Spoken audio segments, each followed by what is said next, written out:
ఆడపిల్ల గెలిచేది 150 కొట్టిందంట కదా. ఆ అమ్మాయిని అందరూ గణపరిచినప్పుడు ఆ అమ్మాయి దేవుణ్ణి గణపరిచింది చూసారా.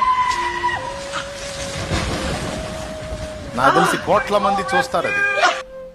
క్రికెట్ అంటే భాష దేశము అనే భేదం లేదు, ప్రాంతీయ భేదం లేదు, జాతి మత కుల దేశ ప్రాంతీయ ఏ అందరూ చూస్తారు.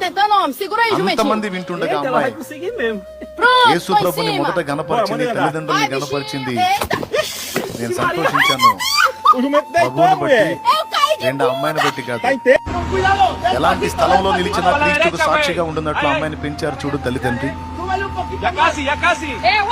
కొట్టండి, గట్టి కొట్టండి. ఇప్పుడు అమ్మాయి దేవుణ్ణి కనపరిచింది కదా. మన ఆర్టిస్టులు ఉంటారు కొంతమంది, ఉమ్మాల ఆర్టిస్టులు ఏదో రకంగా పెడతారు చిచ్చు, పెట్టినా పర్వాలా, లైఫ్ సరిపోయేంత కార్యం చేసింది నా దేవుణ్ణి కనపరిచింది. ఎంతమందిలో ఉన్నా సరే చూడు, మొహమాటం లేకుండా యేసు ప్రభు నాకు ఇచ్చిన గెలిపిదని, ఇది మొదట దేవునికి మహిమ చెప్పి ప్రభుని జీసస్ అని యేసు ప్రభుని ఎత్తింది అమ్మాయి.